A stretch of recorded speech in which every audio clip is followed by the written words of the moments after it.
Le match France-Espagne organisé sur Twitch par Amine. T'en as peut-être entendu parler, alors je te présente Axel. Axel, il a vécu cet événement au plus près comme chef de projet. Tu le vois sur l'image ici, et son but est de maîtriser tout l'équipement audio et vidéo dans le car régie. Le but de cette vidéo, c'est que tu découvres son métier et comprennes comment tout ça s'organise, à quoi servent tous ces boutons, comment se fait la liaison avec le caméraman et plein d'autres sujets. Sache qu'Axel, il a plein d'histoires à te raconter après avoir vécu de grands événements, comme une finale de Ligue des Champions, un Grand Prix de Formule 1 et plein d'autres événements. Bonne vidéo. Bah, écoute, salut Axel. Déjà, avant de commencer d'aller plus dans le détail de ton taf et de ce que tu fais et de ce que tu as pu faire d'ailleurs récemment, comment tu vas déjà? Ben, ça roule, tout va bien. Belle journée, il fait un peu moins froid, donc ça va. Ok, écoute, avant déjà de t'introduire, tu vois, d'expliquer un peu aux gens ce que tu as pu faire, des choses que tu as vécues d'ailleurs super récemment qui ont été assez ouf. Est-ce que déjà, parce que je veux vraiment pas faire de bêtises pour conditionner notre échange derrière, expliquer concrètement ton taf en simplifiant, tu vois, pour les gens qui sont pas super calés dans ce milieu, quoi.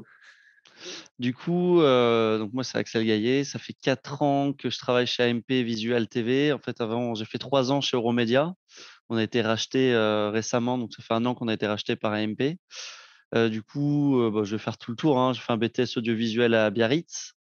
Et du coup, je suis ancien opérateur serveur chez AMP et je suis passé récemment chef d'équipement. Donc c'est un peu vaste, on va dire. Ouais. Faut maîtriser tous les équipements en fait audio ou vidéo dans le camion régie. Donc il y en a énormément. Il y a plusieurs parties entre les caméras, le mélangeur, grille, tout ça. Donc voilà, c'est à peu près ce que je fais en ce moment. Et là, j'ai fait une petite première. C'était chef de projet sur les Eleven Star de Ami. Félicitations déjà, pour commencer. Merci. J'ai vu que tu avais fait donc cet événement qui a été assez incroyable, en tout cas d'extérieur, même de ma télé me concernant, mais je pense que les gens ont eu le même ressenti que moi, donc j'imagine même pas ceux qui y étaient. Et en dehors d'avoir fait ça comme chef de projet, tu as eu donc d'autres expériences dans le sport, bon, sur un aspect plus professionnel, si on peut dire plus professionnel, parce que dans l'équipement, je pense que c'était quasiment pareil. Mais avec des Ligues des Champions, j'ai vu même que tu avais fait une finale, ce qui est complètement fou. En plus, tu es quand même jeune, je pense que les gens le voient à l'écran. Ah oui, Euh, c'est vrai que je l'ai pas précisé. J'ai 24 ans. Je viens d'avoir 24. un crack, un crack. Je viens de voir 24. J'ai fait, donc j'ai commencé, en gros event, j'ai fait finale Coupe du Monde féminine donc c'était Parc des Princes, c'était en Ok, ouais, 2019, non, 2009, oui, c'est ça, ouais. 2018. Ah, je sais plus l'année. J'ai fait 2 finales top 14, Ouais, finale du coup de la Ligue des Champions qui a été rapatriée en France au dernier moment ouais, c'est l'année très bien dernière, passé. enfin cette Ouais. année d'ailleurs. Ouais, c'était un peu chaud. Ouais. C'était un peu Ouais. chaud de partout. Bah, et au final, en fait, l'UEFA, il prépare ce genre d'event 1 an à l'avance. Mm. Là, comme ça a été rapatrié que 3 mois à l'avance, il y a eu que 3 mois de prépa de l'UEFA. Et nous, on n'a pas eu 10 jours d'install, mais seulement 5. Parce qu'il y avait Indochine qui faisait un concert la semaine, le week-end d'avant. Donc, c'était très, très short pour tout le monde, en fait.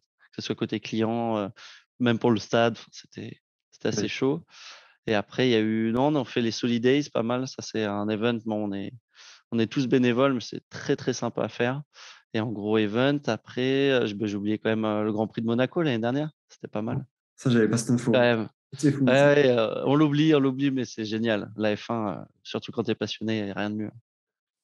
C'est Euh, très impressionnant. En plus, techniquement, on tourne avec un nombre de caméras. Il y en a partout.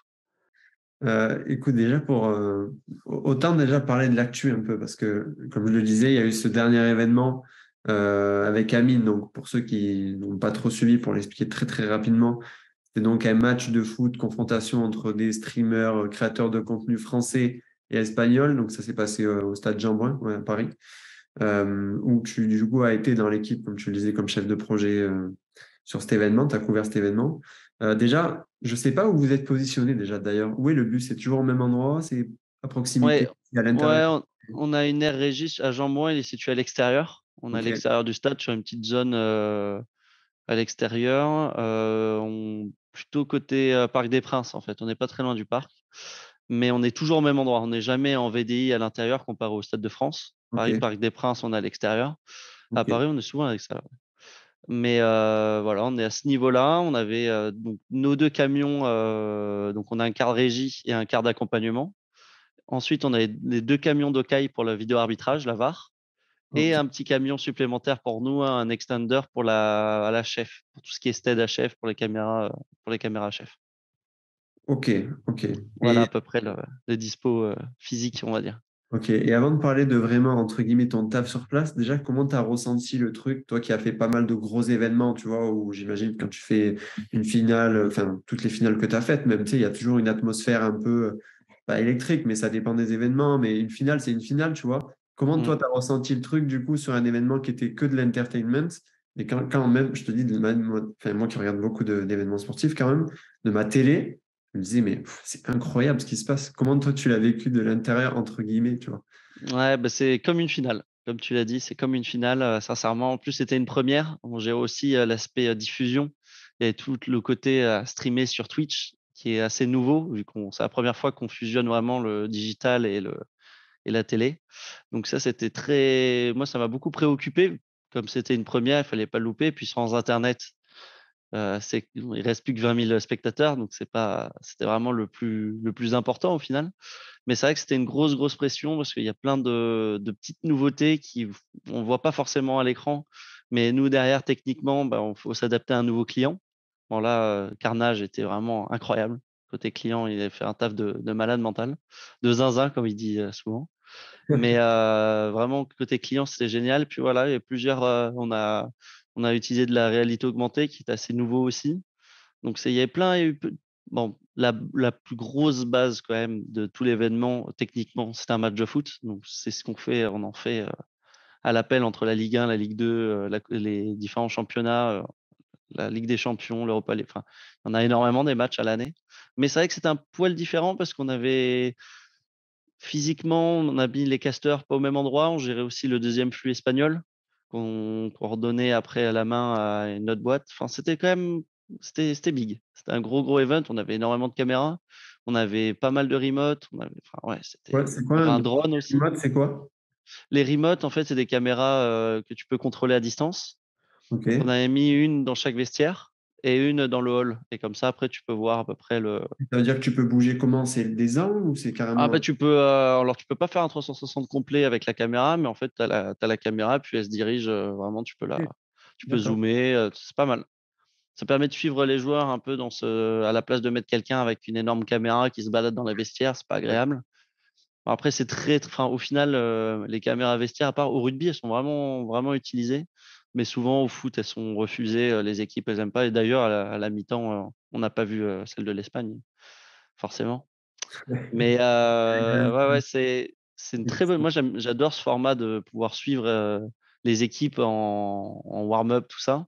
Hmm. Mais c'est vrai que c'est pas du tout développé sur la Ligue 1. Il y a beaucoup de règles et de frontières, on va dire, qu'on ne peut pas dépasser sur le foot professionnel en ce moment.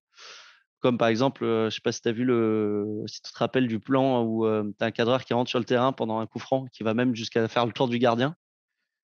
Là, comme ça, non, je vois pas. Mais Et ce plan-là, c'est impossible à faire en vrai parce qu'en Ligue 1, tu peux pas te balader comme ça sur le terrain avec une caméra, mais que ce soit en Ligue 1 ou déjà, dans n'importe quelle on le sait. compétition, hein. Ouais. Nous, on a interdiction de rentrer sur le terrain et ce qui est bien, c'est que là, ça laisse de la liberté, laisse plus de liberté vu que bon, déjà, c'est pas vraiment une compétition qui compte avec une ligue officielle, tout ça. Ouais. C'est un peu un show match, quoi. Mais c'était important. Tout le monde était à fond, hein. Les deux pays, même si c'était comme un show, enfin, c'était une finale hein, pour tout le monde, hein, au final. Ouais, mais c'est en fait, quelque part, toi, ça devait être cool pour vous aussi qui avez toujours l'habitude d'avoir, je pense, des chars, des trucs. Là, quand on voit même l'entrée d'Inox, là, le Ah mec, ouais, c'est il y a un génial. caméraman qui lui passe devant, Mais techniquement, voilà, c'est ça. moi, C'est ça le même n'impacte exemple que le coup franc au final. ouais, ça n'impacte pas tellement, je pense, le fait que les sportifs puissent bouger ou pas sur un temps de changement où il se passe Ah rien. non, sur un temps mort comme ça, Et au là, final, c'est c'est vrai qu'en génial. termes de plan, enfin, c'est vrai que le côté rotation autour de lui, ça donnait une dimension incroyable, je trouve, au plan. Et je me suis dit, mais en fait, ce genre de plan, c'est vrai que je ne l'ai jamais vu en tant que spectateur. J'ai jamais eu ce truc d'une entrée avec un mec, tu sais, avec une rotation autour de lui. On voyait qu'il y avait des nouveaux plans, même d'extérieur, tu vois. Ouais, bah c'est ça. C'est là où il y a plus de liberté. Et je pense que ça va être intéressant de travailler sur des événements comme ça sur Internet, sur le web, parce Mm. que tu vas pouvoir un peu casser les codes de la télé. Bon, tout en respectant bien sûr certains codes qui seront universels. Mais c'est ça que j'aime. C'est le côté artistique où tu peux aller chercher là le plan d'Inox, ça tombe bien en plus, c'était pas on s'y attendait pas hein, à son entrée un peu Ouais. folle On et s'attend jamais c'est à trop bien. grand-chose avec lui, hein. C'est dur de l'anticiper. Ah, tu peux pas, il est trop fou. Ouais. Et, euh, et donc, tu l'as dit rapidement au début, tu as fait un BTS audiovisuel. Pour le coup, tu sais, je trouve que dans le foot ou dans n'importe quel métier, tu vois, il y a plein de gens qui rêvent de travailler dans ce milieu parce que, enfin, il y a beaucoup de gens qui sont fans de sport et donc Après la passion, hein, c'est ça. c'est ça, hein. Et au final, il y a beaucoup de métiers qu'on connaît, tu vois, le sportif, l'entraîneur, le kiné pour ceux qui sont dans le médical et qui aiment le sport, etc. Et il y a certains métiers comme le tien où vous êtes un peu invisible et pourtant, au final, c'est vos plans qu'on voit pendant 90 minutes, tu vois, enfin, quelque part. Comment tu as connu, découvert ce métier pour finalement te dire, est-ce que tu vois, quand tu as fait un BTS, dans ta tête, tu te disais, j'aimerais trop faire ce métier, ou est-ce que c'est en arrivant, tu t'es dit, OK, il y a ces opportunités-là, je ne savais pas, tu vois. Comment ça s'est fait dans ta tête? Alors c'est assez surprenant ce qui s'est passé, c'est que j'ai fait en fait la Paris Games Week donc plusieurs années à Paris et j'ai rencontré Vitality Neo qui est je sais pas si tu connais? Ouais, ouais, ouais. Voilà et du coup, j'ai échangé quelques mots avec lui et je me suis dit bon quand j'étais gosse, enfin gosse, quand j'étais plus jeune, Un petit parce que je gamin. suis toujours un peu. En fait, quand je l'ai rencontré, on avait beaucoup parlé donc e-sport, sur Call of Duty notamment et je lui avais dit: «Bon, dis-moi quelles études tu as fait? Moi, je veux faire la même chose que toi, je veux être manager d'une équipe et tout» et il m'avait dit: «J'ai fait BTS audiovisuel, option montage». Et je faisais un peu de montage, bon, YouTube comme tout le monde, hein, chacun avait sa chaîne. Et je me suis dit, bah tiens, je vais m'orienter là-dessus, même si je trouvais ça un peu bizarre de faire un BTS audiovisuel pour être manager d'équipe. Mais bon, je me suis dit, ça doit aider. Allez, on fonce à l'aveugle. Du coup, j'ai fait des portes ouvertes quand il y a, alors, en période de l'année, tu as toujours les portes ouvertes de toutes les écoles. Donc, j'avais fait des portes ouvertes à Bordeaux. Et il m'a expliqué en mode, ne fais pas montage, donc c'est option exploitation où tu touches à tout. Du coup, j'ai fait ça et j'ai été assez surpris au début parce que c'était vraiment axé télévision à fond. Donc au début, j'étais surpris, pas donc les premiers mois un peu compliqués parce que j'étais là en mode bon, je suis très très loin de ce que je veux faire. Et au final, j'ai pris goût à ça. C'est ça Ouais. qui est assez surprenant, c'est que c'était pas trop, on va dire, c'était pas le chemin que je voulais faire. Donc j'ai fait mes 2 ans. Ensuite, j'ai fait donc un stage, donc le premier stage à TF1 et le deuxième à Euromédia. Et après le deuxième stage, ils m'ont proposé un CDI. Et là où ils axaient vachement l'entretien, c'était sur l'e-sport et sur le développer, en fait, lié à mes passions. En fait, ça les intéressait énormément de le web et l'e-sport. Donc, je me suis lancé là-dedans. Et au final, tu vois, ça fait quand même 4 ans. J'attendais depuis 4 ans de faire enfin un event un peu hors du commun, on va dire. Hors du commun par rapport au type de prestation, on fait que du sport. Après, je suis passionné de sport, donc je me plaignais pas trop. Ouais, ouais. Mais c'est vrai que là, c'est C'est vraiment la combinaison parfaite pour toi, en fait, faire cet alors événement. là, c'est ce que j'attends depuis trop longtemps et Ouais. quand à l'event, quand on m'a proposé de bosser là-dessus, j'étais là en mode: «Ça y est, Oui, enfin!» oui, oui. Ah, il Je- y avait même pas une hésitation, ça, Ouais, c'est ouais. sûr. Et tu vois, on en a fait allusion 2, 3 fois en rigolant, mais vu que tu as 24 ans, tu as eu, j'imagine, un enchaînement d'opportunités aussi, parce que je le disais, enfin, nombre de finales que tu as faites, tu vois, ces événements-là, une finale de Ligue des Champions, j'imagine que quand on est fan de sport, c'est déjà une petite consécration. Quand tu fais un événement comme ça de e-sport, qui est un énorme truc en France, pareil, comment tu dirais, tu vois, que tu as fait, enfin, qu'est-ce qui a fait dans ton chemin qu'aujourd'hui, à 24 ans, tu te retrouves avec des opportunités et un bagage comme ça, tu vois? Est-ce que c'est des rencontres? Est-ce que c'est, tu vois, comment tu t'es démarqué, quoi? Bah, je pense que c'est le plus important, c'est le social, je dirais, dans notre métier, vu qu'on rencontre énormément de monde et c'est énormément ça joue beaucoup sur les contacts. Et après, il y a l'aspect réseaux sociaux, tu vas te faire, donc il y a des clients qui vont te découvrir via, Twitter, LinkedIn. Après, il y a eu énormément d'opportunités. Je les ai saisis et j'ai la chance d'avoir fait autant de ça, hein. Autant de prestations, aussi grosses, pareil, hein, sans, les histoires malheureusement, sans ce qui s'est passé pour la Ligue des Champions, normalement, non, j'aurais jamais dû faire cette finale. Et ouais, j'imagine. Et donc, quand je t'ai découvert, du coup, tu en parlais de LinkedIn, qui est un réseau social pro pour ceux qui vraiment connaissent pas. Je t'ai découvert un peu par hasard sur mon fil d'actualité. Tu sais, tu t'as mis une photo où on voit tous ces écrans là, qu'on voit toujours quand on voit Ouais, ça à régie là. c'est un peu Et l'image cliché de ouais, des c'est KRJ. exactement, exactement. Et pour ça que je trouvais ça cool aussi de, tu vois, de parler avec quelqu'un qui est dans le milieu.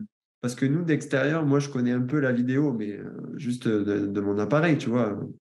Ouais, toi, il y a je sais pas combien d'écrans, il y a je sais pas combien de boutons. Est-ce que déjà, pour les gens vraiment d'extérieur, tu peux expliquer en gros les actions que tu dois faire, tu vois, en simplifiant un peu, avec tous ces écrans et tous ces boutons. Pourquoi il y a autant de trucs, quoi, tu vois? Ouais, bah en fait, on va déjà poser pas mal de questions, c'est assez rigolo et c'est Ouais, très compliqué à y vas-y, répondre. ouais. Mais on va dire que j'ai essayé on va Ouais. voir si tu vas me dire si je dois expliquer différemment. Ok. Mais en gros, sur un événement comme ça, on est une trentaine de caméras. Donc déjà, c'est pour ça que tu as donc tu un panel avec plein de boutons qui permet au réalisateur de choisir quelle caméra il veut à l'antenne. Ok. Donc déjà, sur le papier, qui dit 30 caméras, dit 30 boutons. Ensuite, si tu veux, par exemple, mettre une double fenêtre avec une caméra à gauche, une caméra à droite, bah, du coup, il faut encore d'autres boutons pour dire, bon, ben, Pour ces l'emplacement. boutons, c'est les 30 caméras qui vont à gauche. 30... Bon, j'exagère un peu parce qu'heureusement, on ne fait pas comme ça, sinon on perd un temps fou. Mais déjà, ça aide. Et puis, qui dit 30 caméras dit 30 écrans, parce qu'il faut avoir une visu de ces 30 caméras. Ouais. Ensuite, il faut un visuel de ce que tu es en train de diffuser, en fait. Donc, ça fait un écran en plus. Un visuel de ce que tu peux préparer en amont de diffuser, tu vois, tout ce qui va être des effets graphiques, tout ça. Donc, tu cumules et ça fait énormément d'écrans, énormément de boutons pour chaque machine, enfin, c'est un truc de fou. Mais c'est vrai qu'on s'habitue, nous, automatiquement, vu qu'on enfin, on passe beaucoup trop de temps, enfin, beaucoup de temps dans ces camions, on s'habitue à notre matériel, mais c'est vrai que la réaction de tout le monde, quand ils rentrent, euh, quand ils rentrent dans un car, moi, mes parents, ils étaient là, mais c'est quoi ça? Ça va être génial à rentrer. Et d'ailleurs, vous avez combien de temps avant quand vous faites un événement, du coup, parce que tu dis que vous passez beaucoup de temps dedans, c'est vraiment très longtemps avant? Enfin, Alors, ça dépend. Là, par exemple, une finale, on y était 5 jours avant. Oh, Mais parce qu'il y a un nombre. Alors, la finale, moi, je suis tombé. Alors, pourtant, en faisant des matchs tous les week-ends, tu t'habitues un peu au dispositif, mais les finales, je sais même pas si on peut s'habituer à un dispositif comme ça. Parce qu'on s'est retrouvé où on avait toutes les chaînes du monde qui étaient là. Donc, chacun, en fait, avait des camions de même plusieurs clients, enfin, plusieurs mêmes chaînes, mais selon Tabine, France, Espagne. Enfin, il y avait un nombre de camions. Moi, j'ai pris juste une vidéo de la VDI en me baladant autour de la VDI. Et t'avais 30 camions en régie. la Donc, il VDI, c'est fallait. quoi d'ailleurs exactement? La VDI, alors, j'ai plus ce que signifie VDI, mais L'acronyme. en gros, c'est le tunnel. T'as un tunnel sous le stade, sous le terrain. Ok, Et donc, c'est là où on a accès. Nous, on met nos camions. Et en fait, tout le terrain, tu as des points pour raccorder les caméras. ok. Et donc, on appelle le pré-câblage, en fait, et qui permet, toi, le camion, tu le gares et tu le connectes, en fait, Et là, je au peux le mur. faire, tu vois. Garer un camion, pour l'instant, je comprends. Ça va. Ouais. Mais c'est un peu, en fait, c'est la zone qui est dédiée pour nous, en fait. C'est notre point Ok. qu'on utilise souvent. Dans plusieurs stades, on a un point sous le stade et ça nous permet, en fait, de nous connecter assez rapidement toutes les caméras, Internet, tout ça. Ok. Ok. Et justement, dans ces camions-là, donc, il y a Et du des. coup, j'ai oublié de te répondre. On Ouais, vient. Donc, finale, c'était exceptionnel, hein, c'était cinq ouais, jours ouais. avant. C'est presque assez rarement maintenant, on vient la veille. Quand c'est vraiment des dispositifs assez tôt, des matchs à 13h, c'est trop tôt, on va dire. Donc, tu es obligé de faire on appelle ça une préinstall. Et Ouais. sinon, pour un match 21h, on vient à 11h. Ah ouais, ok. On vient à 11h. Donc, après, mais c'est du non-stop de 11h Ouais. à Ok, c'est l'arrivée des intense, joueurs. quoi. Parce que Ok. c'est ça aussi qu'on oublie pas mal, c'est que nous, il faut qu'on soit prêt quand les bus arrivent des joueurs. Et ils n'arrivent pas à 21h, ils arrivent souvent à 19h. Alors que nous, on prend l'antenne ou on prend quelques duplex à 20h, 20h30. Donc ouais, ça enchaîne pas mal. Ok. Et justement, je te parlais déjà des actions que tu as à faire, mais on voit toujours quand même pas mal de personnes dans un car régie. Est-ce que, en gros, sans aller dans tous les postes exacts, est-ce que tu peux dire grosso modo quels sont les métiers, tu vois, qui coordonnent tout ça, quoi? Alors du coup, ben, donc tu as les OP, alors je vais faire un tour rapide, hein. Tu as Ouais, des ouais. opérateurs vision, donc eux ils gèrent les caméras, donc les couleurs et au niveau Ok. de la lumière des caméras. Ensuite, tu as le réalisateur, lui, qui choisit toutes les caméras qu'il veut diffuser à l'antenne. Il est accompagné d'un truquiste qui va faire tous les effets, donc des effets de double fenêtre, les Ok. fonds verts incrustés, tout ça. À côté, tu as l'opérateur synthé qui lui va faire tout ce qui est score, carton jaune, carton rouge, composition, changement d'équipe, changement de joueur, tout ça. Donc, tu vas avoir la prod client qui va gérer tout ce qui est édito, la prod de chez nous aussi. Tu as toujours un chargé de production qui gère toute l'équipe, qui permet de faire le pont avec le client. Donc, on a des opérateurs son, des ingé son, des chefs op. Enfin, on est nombreux. On est très, très nombreux. Alors, ça peut être aussi des petites prods, hein. On parle depuis tout à l'heure que des événements premium, mais il y a des prods simplifiés où ils sont beaucoup moins nombreux, hein. C'est des équipes de 3-4 personnes, mais c'est pour des caméras. Enfin, tu vas de 2 à 5, 6 caméras. Tu vas pas non plus très, très haut. Mais voilà, on monte très, très vite parce qu'on a aussi sur le terrain, on a beaucoup de monde. Entre les assistants vidéo, les assistants son, les cadreurs, on a pas mal de monde. Donc c'est vrai que des fois, surtout sur des finales ou sur les gros événements comme l'Euro, j'ai oublié de parler de l'Euro d'ailleurs. Quelle boulette! J'ai oublié de parler de l'Euro, c'était génial! C'était le meilleur événement. On est parti un mois, c'était incroyable. Ah ouais, On est parti un mois à Budapest, c'était génial. ok. Et vous avez couvert. On a fait, donc là c'était assez spécial, cette prestation-là, parce que c'était le mode Covid. Donc là, on était vraiment, il y avait une équipe par stade. Normalement, tu fais 2 stades et tu fais des navettes. Et là, bon, pour éviter donc, comme il y avait, en plus, ils n'ont pas eu de chance, ils ont fait l'Euro sur 12 pays, Ouais, ouais, ouais. là où il y a le Covid. Donc en fait, tu peux carrément pas faire des navettes entre les 12, sinon c'est fini. Donc on avait des bulles sanitaires, tout ça. Nous, on est resté à Budapest. Et là où on a eu de la chance, c'est que chaque pays, en fait, mettait un peu ses règles de Covid. Donc, il y a des pays où tu n'avais pas le droit de sortir de ta chambre et nous, on avait carte blanche. On avait très peu de restrictions, donc c'était génial. On a visité Budapest, c'était magnifique. Et puis, tu restes un mois. On a couvert 4 matchs, donc Ok. c'était génial. Après, c'était un gros défi pour moi. C'était énorme comme event. Et C'était chaud. juste, tu vois, en préparant les questions, d'un coup, j'ai eu une question qui peut-être n'est pas exactement liée à ton métier. Et du coup, excuse-moi, et on s'en fout de cette question. Non. Mais souvent, enfin, j'ai fait quelques stades, entre guillemets, un peu grands, où tu sais, il y a cette caméra suspendue par un Ouais, câble. la Spider Cam. Voilà, la Spider Cam, exactement. En fait, c'est quoi? Il y a un mec qui pilote vraiment de haut en bas, qui a une genre de. Comment ça se gère cette cam? Parce que je trouve ça incroyable en termes de techniquement, c'est fou quand même une cam comme Ouais, ça. ouais, déjà, c'est assez compliqué. On va dire elles sont jamais en fixe, ces cams-là. Elles sont toujours rajoutées à chaque event. Donc, c'est pour ça, des fois, au parc, où tu l'as, des fois, non. Au Stade de France, en fait, c'est un moyen extraordinaire. Moi, je trouve on peut Ouais. pas le faire au drone encore aujourd'hui parce qu'à cause des autorisations, tu peux pas faire voler. Bon, ce qui est normal, hein, parce que si le drone, il s'écrase sur le public, C'est ça serait chiant, dur. Mais sinon, ouais, en fait, si je dis pas de bêtises, je suis pas un expert là-dessus, à ce Ouais. niveau-là. Mais je crois tu as deux pilotes. Tu en as un qui gère vraiment le cadre parce qu'il y a la caméra qui bouge aussi. Donc, il s'occupe vraiment du cadre de la caméra et l'autre qui gère les axes. Mais je me D'accord. demande si c'est même pas une seule et même personne. Je suis pas sûr, je vais pas te dire de bêtises. Ok. Je vais laisser 3 petits points à suivre pour plus tard. Et Je suis pas sûr. sur ces plans, du coup, parce que tu parlais par exemple sur l'événement d'Amine des 24 caméras. Ouais, Est-ce que ces 24 personnes, du coup, qui ont une caméra en main, grosso modo, à peu près, ouais. toi, tu prends que le visage, tout le match, toi, tu prends que les plans, un plan d'ensemble avec le ballon et tu suis, toi, tu vois, est-ce que ils ont une petite marge de manœuvre ou est-ce que vraiment ils ont, entre guillemets, tu vois, un micro-rôle sur les plans, tu vois, que le visage, que le haut du corps, que le ballon, Ouais. au sol? Ou est-ce qu'il y a une certaine marge de manœuvre quand même qu'ils ont, tu vois, en tant que caméraman, quoi? Non, c'est assez cadré quand même. Parce que tu as, on va dire, certaines bases en termes. Tu as une caméra qui fait que le plan large. Donc, automatiquement, en termes de cadre, c'est toujours le Et- même. Elle suit le ballon.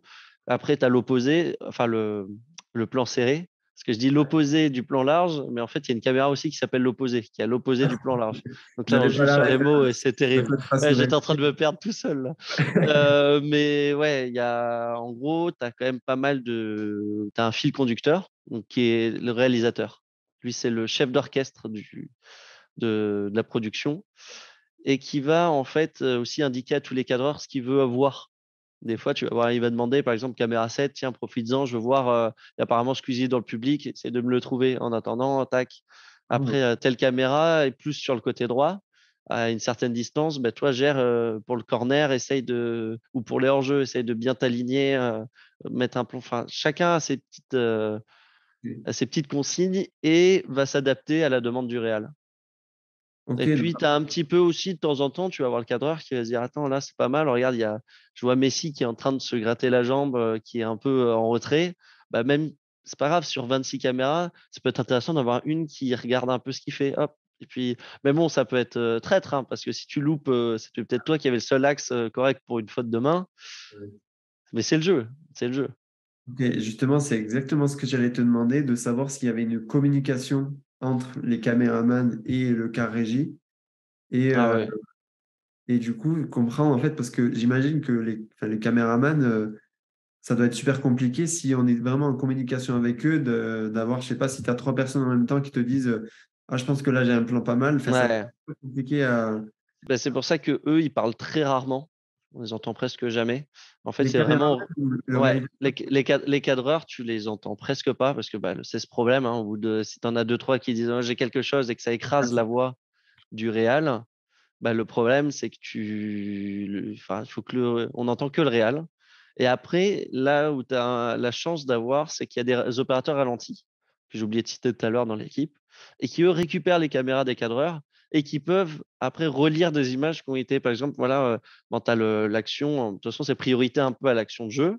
Et puis d'un seul coup, hop, corner, bah tiens, c'est bizarre, on a l'impression que Messi, hop, et puis tu peux remontrer en replay, soit en ralenti ou même en lecture, mais en différé.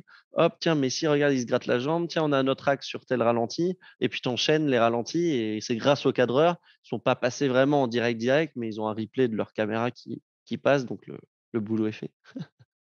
Mais ouais, Tu m'as parlé de foot. Je crois que je t'ai vu rapidement parler de rugby, si je dis pas de bêtises, sur LinkedIn. je parlais Et un peu de finale. Ouais, tu vois, j'ai l'impression que tu as fait pas mal de sport. Est-ce qu'il y a des sports plus durs ou même des lieux que tu as fait? Parce que le Grand Prix de Monaco, vu que tu m'as parlé de ça doit être une galère parce qu'il y a très peu de distance, tu as très peu de recul sur les plans. Enfin, c'est quoi le plus compliqué que tu aies pu faire, entre guillemets, au niveau technique, tu vois, en termes d'événements? enfin, je pense que c'est la finale de Ligue des Champions. Ok. Parce qu'on n'a pas eu. Alors, l'Euro était très compliqué, mais on a eu beaucoup de temps, je dirais, de préparation. Donc ça allait, mais vraiment la finale, c'était le plus dur parce sur l'Euro, on n'avait qu'un seul camion. Sur la finale, on avait trois camions qui devaient fusionner pour faire un seul signal. Enfin, on avait un concert, on avait un pré-concert avant le match. Enfin, c'était de la folie. La finale, c'était vraiment chaud en si peu de temps. Et même, c'est là où c'était un gros défi de pouvoir sortir parce que c'est la même demande. Même si tu n'as que 10 jours d'install, tu dois faire la même chose en 5. Ok. Et quand moi, c'était ma première finale, donc j'avais même pas d'anticipation réelle sur ce qui pouvait être demandé, parce que bien forcément, très souvent, on te pose une base qui augmente. Par exemple, à Mine, on est parti au début sur 6-7 caméras, et jusqu'au dernier moment, tu rajoutes des choses. Mais c'est le but, hein, c'est pour ça que c'est ça qui est prenant dans ce métier aussi, c'est il y a beaucoup de choses qui se font au dernier moment. Mais ouais, je dirais que c'est la finale. La finale Ligue des Champions, c'était assez hardcore quand même. Euh, Pareil, essaye de simplifier comme tu le peux, mais au tout début de l'échange, tu m'as parlé de flux espagnol et tu as aussi parlé quelques minutes du fait que parfois il y a plusieurs chaînes en gros qui sont distribuées, je ne sais pas si on dit comme ça. Ouais, Mais c'est ça. comment ça s'organise ça? Enfin, je vois, comment se fait la liaison entre vous et les chaînes en fait? Tu vois. Alors du coup, t'as toujours un peu par Ouais. exemple je vais prendre la Ligue des Champions pour faire le Ouais. plus simple, c'est qu'il y a toujours une chaîne, on va dire main principale qui va gérer un peu la réalisation internationale. C'est-à-dire, par exemple, en ce moment, c'est Canal qui ont repris les droits de diffusion, donc ils diffusent sur Canal et après en fait, tu as tout un signal international, donc qu'on fabrique en même temps. Ce qu'on a un peu fait aussi sur Amine. Et en gros, tu vas donner donc le flux avec la réalisation de caméra, les graphiques, et tu vas pas donner, par exemple, au son, pas les commentaires français, on a enlevé. Hop, tu enlèves tous les commentaires, on va dire, dédiés à la chaîne, et tu vas donner un signal qui est utilisable. Même toi, tu peux rajouter, hop, tu mets ton flux sur l'ordi, tu mets un OBS, ta caméra et ton micro, et tu peux l'utiliser sans être vraiment impacté. On va dire, tu as une grande liberté de pouvoir l'utiliser, techniquement parlant, je parle. Vraiment, c'est pour ça que c'est ce qui est compliqué. Donc, sur la Ligue des Champions, c'est qu'on fournissait vraiment tout le signal international. On avait un autre camion pour Canal qui récupérait notre signal, qui l'habillait. En fait, on appelle ça après un habillage, où eux rajoutent souvent une ou deux caméras, leurs commentateurs. En fait, ils vont vraiment habiller ce flux-là, qui est international et qui est récupéré après par énormément de chaînes. Donc, le problème, enfin, le souci, et ce qui est assez logique, c'est que si tu te plantes sur ton signal international, toutes les chaînes le voient. Et Ouais. c'est ce qu'on voit. Voilà, des fois, ça arrive, hein, une caméra qui se débranche au mauvais moment quand elle passe à l'antenne ou une mauvaise commutation. Ça arrive, mais je trouve ça que c'est vraiment c'est tellement plus, pas dur, mais tellement plus important, hein, le signal international. Au final, bon, tout est important, hein, bien sûr, hein, mais c'est vrai que c'est quand même assez. Quand tu vois le nombre de chaînes qu'il y a. En fait, moi, ce qui m'impressionnait, c'est que plus les journées passaient, plus il y avait des camions qui se rajoutaient. Je disais, mais quand même, bah, tu as tout le monde qui se branche sur toi. Donc là, il faut. Ouais, t'as Tu une... vois, en fait, tu vois de plus en plus de gens. Tu te dis, il y a combien? Bah, il y a 220 chaînes qui reprennent votre signal. Ah ouais, donc là, enfin, je dis pas que s'il y a qu'une chaîne, c'est pas grave. Je dis pas ça. Mais c'est vrai que tu dis, bah, en fait, c'est une finale. Ouais, ça commence à grossir, Du coup, d'accord. il y a des câbles, c'est représenté par des Ah, câbles. ouais, il y a des câbles partout. Il y a des Donc, câbles partout, il y a carrément un centre. Enfin, on a à l'appel. Ah ouais, tout ce qui est, bah, c'est ça le problème, enfin pas le problème, mais c'est qui dit beaucoup de caméras dit beaucoup de câbles, plus de chaînes, donc il faut rapatrier le signal à chaque chaîne, et puis ils prennent pas forcément que le signal qu'on fabrique, ils prennent des fois aussi autre chose. Enfin, c'est multiplié, et donc là, ça te fait des câbles partout, et puis c'est là où si tu as un souci sur un câble, ça peut être vite la panique de savoir tout le chemin avec tout le monde. C'est comme les boîtiers de fibres chez les gens. Tu as tout le monde qui se plug au même endroit, puis tu sais plus où c'est. et juste, est-ce que toi qui as fait du coup beaucoup d'événements et donc de stades différents, est-ce que un stade ultra moderne, ça a un impact ou pas sur toi par rapport à un stade ancien, ou est-ce que c'est vraiment que lié à votre matos à vous, tu vois? Alors oui, parce que maintenant, de plus en plus de stades sont raccordés. En fait, ils pré-câblent. Ils travaillent vraiment sur des positions. Tu vois, les positions. Bon, il y a des positions de plan large, plan serré que tu retrouves sur tous les dispositifs, mais ils vont de plus en plus loin. Et c'est pas mal parce qu'ils pré-câblent tout le stade. Et toi, une fois que tu arrives, ton camion, tu le branches. Ta caméra, souvent, tu as un point de raccordement assez proche. Et donc, les nouveaux stades sont de mieux en mieux. À Budapest, c'était un nouveau stade. Ils ont fait une installation super vite au niveau du terrain. Donc ça, c'est top. Après, les vieux stades, s'il n'y a pas de pré-câblage, c'est là où ça devient super long parce qu'il faut tout tirer de point à point entre le camion et la caméra. Et là, tout en respectant bien sûr des normes de sécurité vis-à-vis du public, tout ça, de faire des passages en aérien. Et là, tu peux partir sur une installation qui prend 2 fois plus de temps parce que tu as des stades qui sont trop anciens et qui n'ont pas été prévus ou qui ont été pré-câblés mais pas avec des fibres, donc avec une autre technologie ancienne que tu ne peux pas utiliser. Et là, ça devient ou après câblage qui, comme il a 15 ans, bah, il ne fonctionne il peut rester que 5 fibres sur 20 et donc là, tu es obligé de câbler pas mal de choses en direct, donc ça peut être, oui, très, très vite, compliqué sur les anciens stades. Donc, en fait, ce que tu es en train de me dire, c'est que toutes les caméras sont reliées par câble à vous? Oui, elles sont en fibre, on est connecté en fibre à chaque caméra. J'ai jamais fait, hein. C'est vrai que c'est dur de faire attention, ça veut dire que c'est bien fait, hein, mais je pensais pas. Ouais, ouais, c'est vrai qu'on voit pas, c'est à la fois, je trouve ça intéressant, enfin, c'est un peu compliqué parce que d'un autre côté, c'est dommage qu'il y ait si peu de personnes qui pensent, enfin, on n'imagine pas que, sur un match de foot, tu as 60 techniciens qui bossent pour faire, l'image qui est sur ta télé. Mais d'un autre côté, je trouve ça intéressant de montrer, en fait, de faire découvrir aux gens. J'aime Bah, bien, ouais. J'aime bien ce côté-là et c'est ce qui me passionne aussi, c'est de montrer et les gens sont là: «Putain, mais vous êtes 30?» Puis tu dis: «Bah, ouais».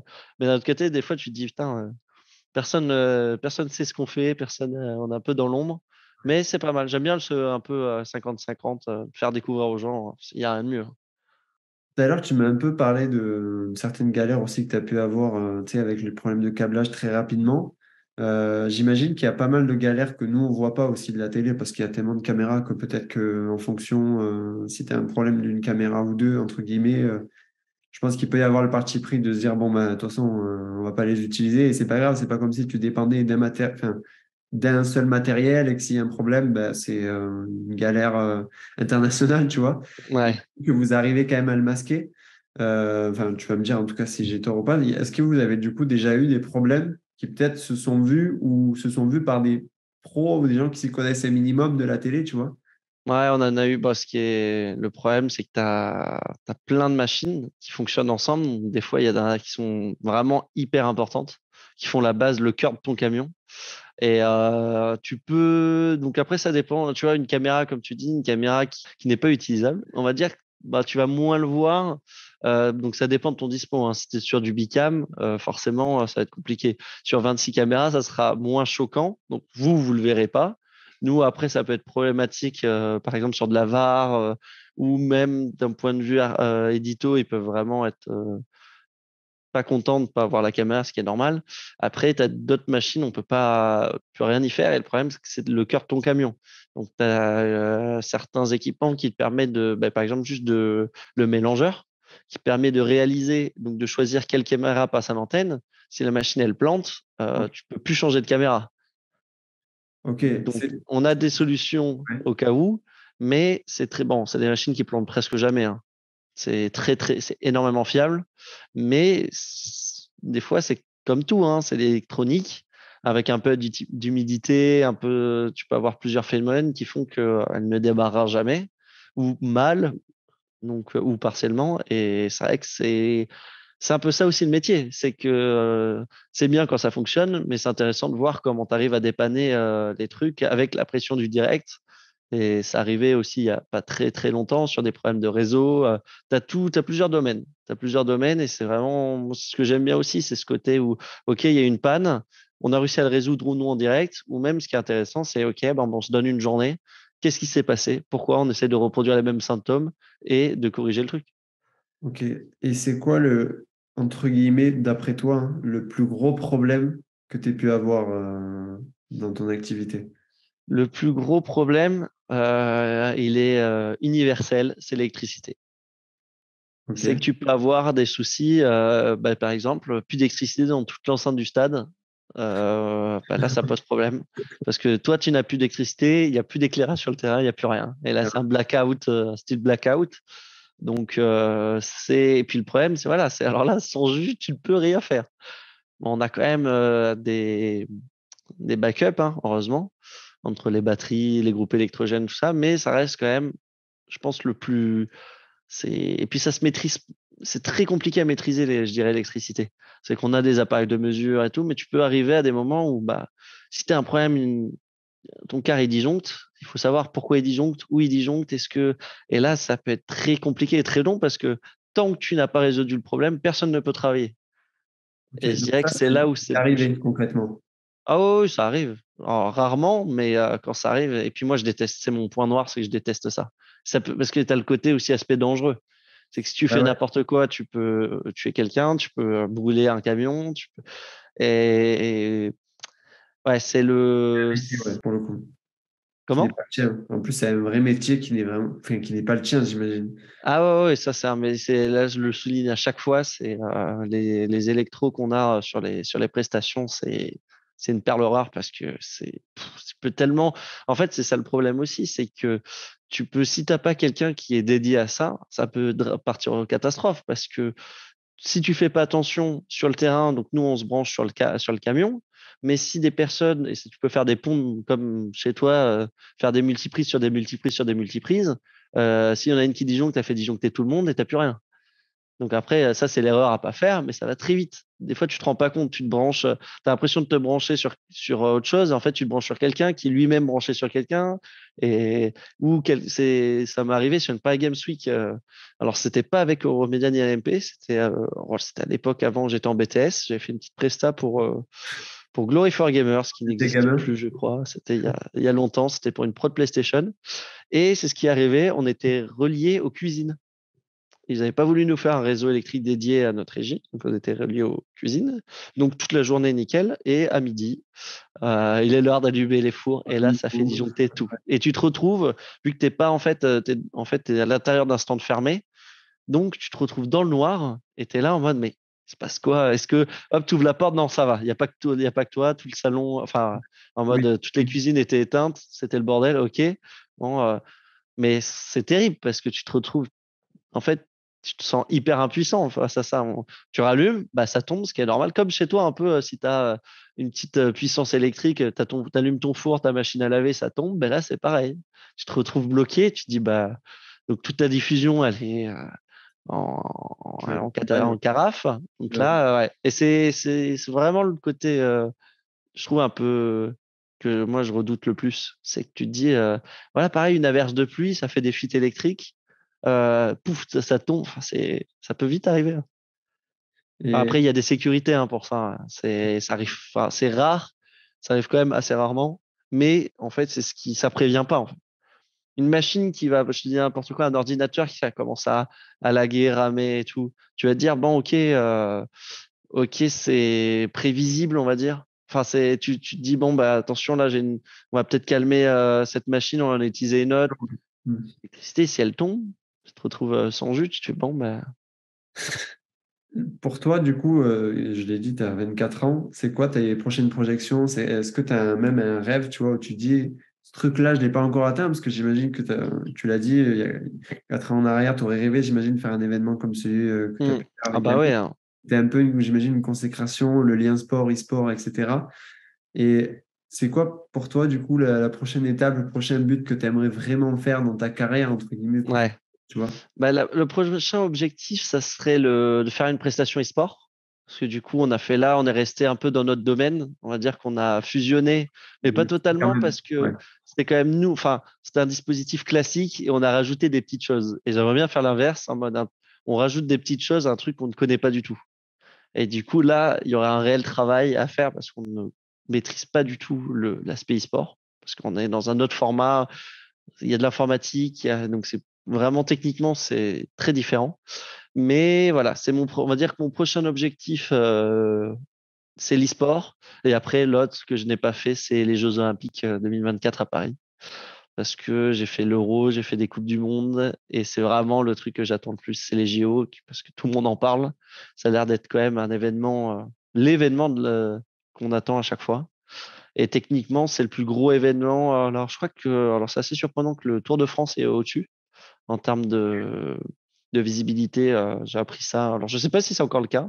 J'ai appris ça et j'y croyais pas du tout, mais apparemment, c'est réel que le Tour de France est le truc le plus regardé, que ça bat des stades JO. Mais je pense que, on va dire que pour n'importe quelle personne, les JO, ça reste en termes de sport, bah, c'est tous les sports réunis. Donc, automatiquement, c'est le plus gros truc. Donc, c'est vraiment ça. Et la chance que j'ai, c'est que ça tombe en plus chez nous. Donc là, il faut pas le louper. Là, je donne tout. Je donne tout pour travailler dessus. Bah, écoute, je te le souhaite en tout cas. Et puis, on a fini cet échange. J'espère que déjà ça t'a plu, toi. Ça a été quand même Ah bah cool. oui, c'était. Bon, t'es J'ai hâte de l'écouter aussi. En podcast, c'est intéressant de faire des. On avait eu des. J'ai un collègue qui a fait des podcasts Spotify, mais rien à voir du métier. Et c'est vrai que j'aime bien ce format. Ouais, bon, mais en tout cas, écoute, merci beaucoup de cet échange. C'était vraiment très cool. Et puis, pour les gens qui ont Pas de écouté, souci. pour les gens qui ont écouté cette vidéo, merci. J'espère que ça vous a plu. Si vous êtes encore là techniquement, c'est que ça vous a plu. Donc, merci. N'hésitez pas à liker, commenter, partager et puis donner votre avis, ce que vous avez pensé de cet échange qui était très cool. Et puis, je vous dis à bientôt pour une prochaine vidéo. Ciao, ciao.